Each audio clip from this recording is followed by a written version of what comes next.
నమస్కారం sir. Sir మనం categories గురించి మాట్లాడుకున్నప్పుడు సౌత్ విషయానికి వస్తే 2 కేటగిరీస్ అని చెప్పారు. అందులో ఒకటి ఆర్యవైశ్యాస్.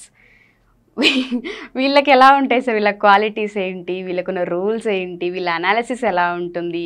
వీళ్ళ టేక్ కేర్ ఎలా ఉంటుంది డబ్బు విషయంలో? ఈ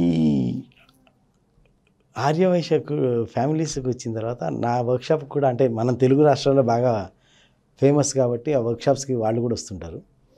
ఎప్పుడైతే నేను వాళ్ళ ఫ్యామిలీ రూల్స్ అండ్ రెగ్యులేషన్స్, వాళ్ళకి చెప్పబడ్డ బోధనలు, అంటే వాళ్ళ పెద్దవాళ్ళు చెప్పిన బోధనలు, వాటి యొక్క ఇంపార్టెన్స్, అది ఎక్కడ దెబ్బ కొడుతుందని చెప్పినప్పుడు వాళ్ళు అలా నోరు తెరిచి, ఇది మా చిన్నప్పటి నుంచి మా తాత మా నాన్న చెప్తూ ఉండేవాళ్ళు సార్, పాతకాలం ముచ్చట్లు అని చెప్పి మేము పట్టించుకోలేదు, కానీ ఇంత డెప్త్ మీనింగ్ ఉందా వీటిలో, ఇంత డెప్త్ ఉందా, అంటే వీటిలో ఎంత డ్యామేజ్ ఉందా, అందుకని వాళ్ళు అంత చెప్పారా మాకు. They got reconnected to their family again. అంటే వాళ్ళ పేరెంట్స్ మీద, వాళ్ళ తాతల మీద, తండ్రుల మీద అప్పటిదాకా చిన్న చూపు ఏదో పాతకాలం ముచ్చట్లు చెప్తున్నాడు ఈయన, ఏదో పాతకాలం కబుర్లు చెప్తున్నాడు, సెంటిమెంట్లు చెప్తున్నాడు ఆయన, ఏమంటారు దాన్ని, సూపర్స్టిషన్, మూఢనమ్మకాలు ఇలాంటివి చెప్తున్నాడు అన్న వాళ్ళు కూడా అందులో బ్యాక్గ్రౌండ్ హిస్టరీ చెప్పి దీనివల్ల ఇంపాక్ట్ ఇది అని చెప్పిన తర్వాత they got respect and again got reconnected to their, అంటే వాళ్ళ పేరెంట్స్ మీద, వాళ్ళ గ్రాండ్ పేరెంట్స్ ఒక ఏదైనా వావ్ అన్న ఒక రెస్పెక్ట్ తోటి వాళ్ళకి రీకనెక్ట్ అవ్వడం, ఆ తర్వాత వాళ్ళు రీకనెక్ట్ చేసుకోవడం అనేది చాలాసార్లు జరిగిన ఎక్స్పీరియన్స్ అనమాట నాకు. ప్రతి వర్క్షాప్లో కనీసం ఒకళ్ళిద్దరైనా వస్తుంటారు. అవన్నీ పక్కన పెడితే మేజర్గా వాళ్ళు 3 విషయాల్లో పర్ఫెక్ట్గా పాటిస్తారు. 3 విషయాలు పర్ఫెక్ట్గా పాటిస్తారు. అంటే మిగతా ఇవి చాలా ఉన్నాయి, అన్ని చెప్పుకోవడానికి మన ఎపిసోడ్ సరిపోదు కాబట్టి ప్రతి ఎపిసోడ్లో ప్రతి కేటగిరీ నుంచి నేను ఒక 3 విషయాలు మాత్రం, ఇంపార్టెంట్ 3 విషయాలు మాత్రం చెప్తున్నాను, so that people can remember, గుర్తుపెట్టుకోవచ్చు. ఫస్ట్ అండ్ ఫార్మోస్ట్, ఈ ఫ్యామిలీస్కి చెందిన వాళ్ళు దే అవాయిడ్ కాంట్రవర్సీస్ 100%. 100% అసలు కాంట్రవర్సీ జోలికి వెళ్ళరు, వివాదాలు జోలికి వెళ్ళరు. అసలు వాళ్ళు ఎక్కడన్నా ఒక ఇద్దరు ఆర్గ్యూ చేసుకుంటున్నారంటే వాళ్ళ మధ్యలోకి అసలు వెళ్ళరు. అంటే ఒక సైడ్ తీసుకుని ఇంకో సైడ్ రిలేషన్స్ డిస్టర్బ్ చేసుకోవడానికి వాళ్ళు ఎట్టి పరిస్థితుల్లో ఇష్టపడరు, అసలు ఇష్టపడరు. And that is wrong. ఎందుకంటే ఇక్కడ వాళ్ళు బాగా వాళ్ళ సిస్టంలో, అంటే వాళ్ళ నరనరాన ఇంకిపోయింది ఏంటంటే, మనం బిజినెస్లో ఉన్నప్పుడు ఎప్పుడు ఎవరితోటైనా ఏదైనా ఎటువంటి పనైనా పడవచ్చు. సో ఒక రిలేషన్ని మనం డిస్టర్బ్ చేసుకోవడం ద్వారా మన ఫ్యూచర్లో మన వ్యవహారాన్ని మనం డిస్టర్బ్ చేసుకునే వాళ్ళు అవుతాం. కాబట్టి ఎట్టి పరిస్థితుల్లో ఎవరితోటి రిలేషన్ డిస్టర్బ్ చేసుకోవద్దు, అందరితో బాగుండాలి. హలో హాయ్ బాగున్నారా, కాంట్రవర్సీ వస్తుంది ఎక్కడంటే ఆ ప్లేస్లో ఉండకుండా పక్కే దొక్కిపోతారు. I am not there present at all in that controversy. ఒకవేళ వీళ్ళు ఇన్వాల్వ్ చేయాల్సి వచ్చి ఎవడన్నా గట్టిగా బలవంతంగా లాగినా నాకు ఐడియా లేదండి. అంటే they are ready to prove, అంటే ఈ మాత్రం తెలియదా నీకు అని చెప్పి అవతల వాడు చిన్న చూసి నీకు ఏంటి ఇంత తెలియని జనరల్ నాలెడ్జ్ లేదా, నీకు అది లేదా ఇది లేదా అంటే okay, I'm not so intelligent అని యాక్సెప్ట్ చేసి దండం పెట్టి పక్కకి వెళ్ళిపోతారే కానీ కాంట్రవర్సీలోకి వెళ్ళరు. అంటే ఒక టైంలో ఆ అవతల వాళ్ళు వీళ్ళని చిన్న చూపు చూసినా, అంటే ఈ విషయం కూడా తెలియదా అని చిన్న చూపు చూసినా ఓకే అనుకుంటారే కానీ ఈగోకి వెళ్ళిపోయి నేను ఇది అని ప్రూవ్ చేసుకోవడానికి వెళ్ళిపోయి అవతల వాడితో, అంటే ఇక్కడ ఏమవుతుందంటే even though you win an argument you lose the person. ఒకసారి ఆర్గ్యుమెంట్లోకి వెళ్ళిపోతే మనం ఆర్గ్యుమెంట్ గెలవచ్చు, కానీ ఎవరితో ఆర్గ్యూ చేస్తేనే ఆ పర్సన్ కోల్పోతాం మనం ఖచ్చితంగా. ఈ విషయం వాళ్ళకి బాగా బాగా బాగా బాగా తెలుసు అనమాట. సో వాళ్ళు ఎట్టి పరిస్థితుల్లో కాంట్రవర్సీలకు వెళ్ళరు, గొడవలకు వెళ్ళరు, ఎవరితోటి రిలేషన్ డిస్టర్బ్ చేసుకోరు. వీళ్ళైతే రిలేషన్ని మెయింటైన్ చేస్తారు, డెవలప్ చేస్తారు, కానీ ఎవరితోటి రిలేషన్ అని డిస్టర్బెన్స్ చేయడానికి ఇష్టపడరు.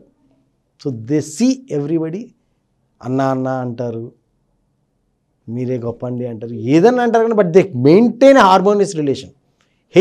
దీస్ పీపుల్స్ హెచ్ఆర్ కానీ పిఆర్ కానీ పబ్లిక్ రిలేషన్స్ కానీ బాబా you have to see them and ఎంత అద్భుతంగా మెయింటైన్ చేస్తారంటే public relations. you'll see everybody will love them. This is the major వాళ్ళ పెట్టుబడి అనుకోవచ్చు, అండి వాళ్ళ క్వాలిటీ. సెకండ్ది బాగా ఇంపార్టెంట్ వాళ్ళల్లో, దే మెయింటైన్ అకౌంట్స్.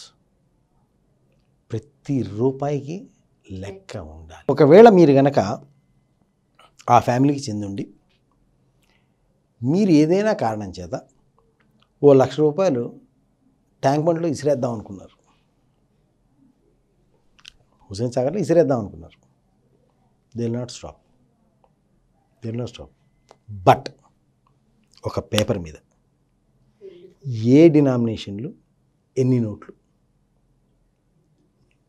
ఏ డినామినేషన్లు ఎన్ని నోట్లు, 1,00,000 రూపాయలు ఎలా అయినాయి, ఏ డినామినేషన్లో 1,00,000 రూపాయలు అయినాయి, ఓకే, ఎప్పుడు వేసావు, ఎన్ని గంటలకు వేసావు, ఎక్కడి నుంచి వేసావు, ఎందుకు వేసావు, లాస్ట్లో ఎందుకు, దానికంటే ముందు ఇన్ని, మొత్తం క్లియర్గా లెక్క రాసింది. ఇక్కడే అర్థమవుతుంది సార్.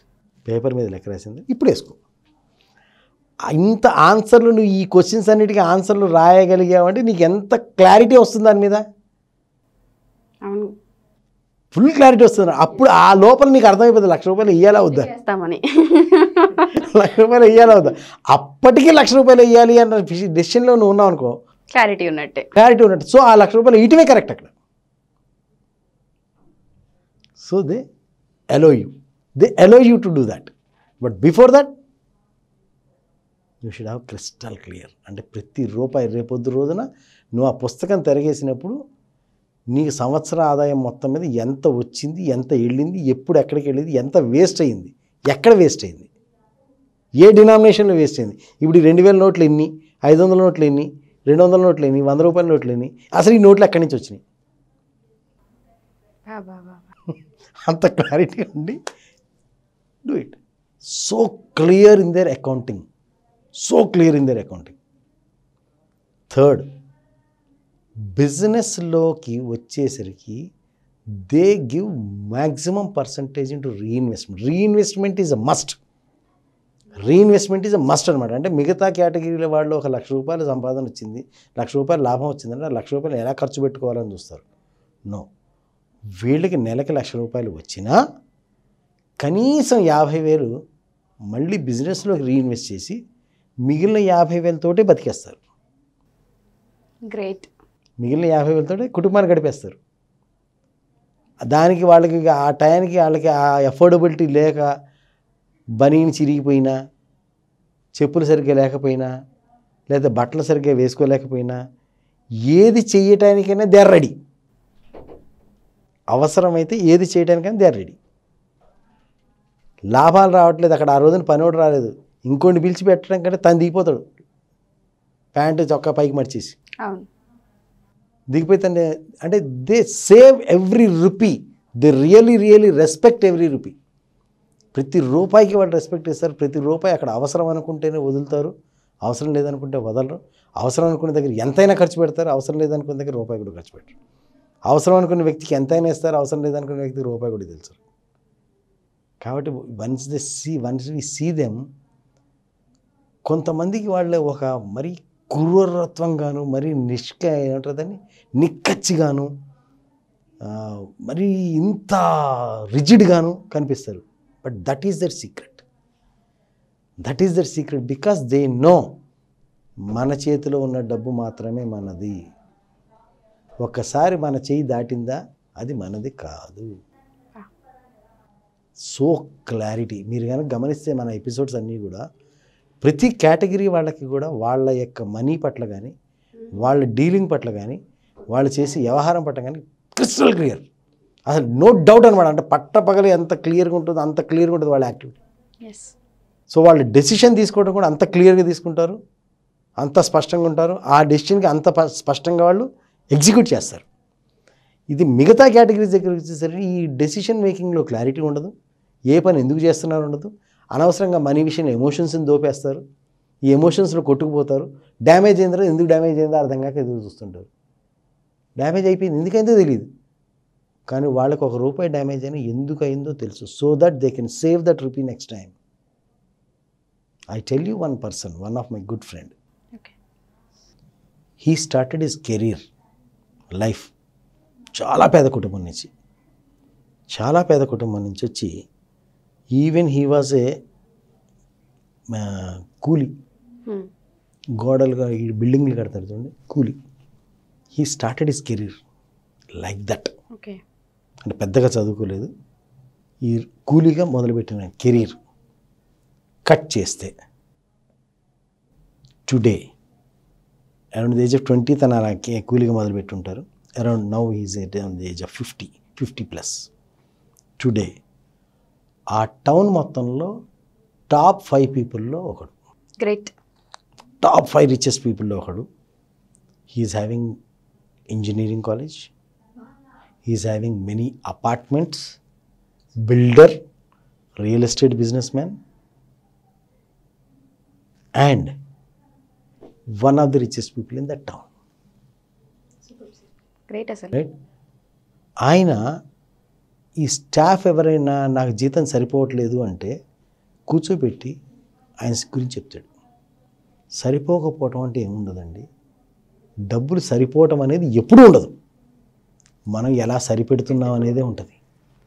సో మనం సరిపెట్టడం రాలేదనుకోండి, 100 రూపాయలు నీకు సరిపెట్టడం రాకపోతే 100 కోట్లు ఇచ్చినా నువ్వు సరిపెట్టలేవు. ఎగ్జాక్ట్లీ. సో 100 రూపాయలు ఎంత ఇంపార్టెంటో, 100 రూపాయలను కనుక కంట్రోల్ చేయగలిగితే 100 కోట్లను ఈజీగా కంట్రోల్ చేయగలవు. 100 రూపాయలని కంట్రోల్ చేయలేకపోయినప్పుడు 100 కోట్లు కంట్రోల్ చేయలేవు. So he says his secret, he use to reinvest 65% of his income.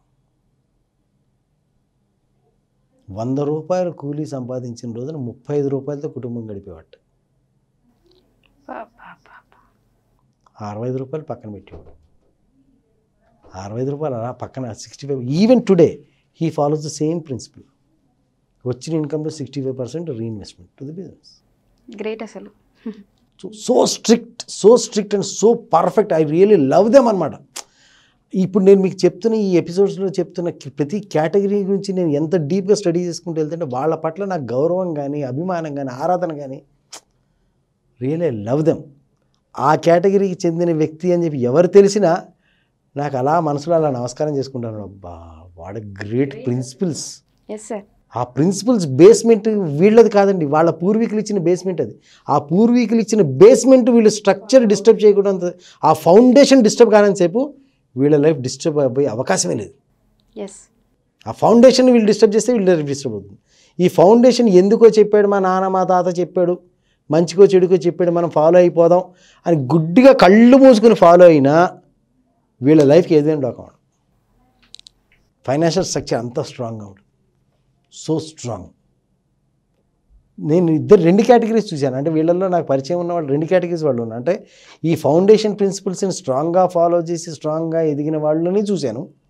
ఆ ఫౌండేషన్ ప్రిన్సిపల్స్ని మిస్అండర్స్టాండ్ చేసుకుని ఏదో పాతకాలం సెంటిమెంట్లు, సూపర్స్టిషన్లు, మూఢనమ్మకాలు ఏదో సోది చెప్తుంటారు.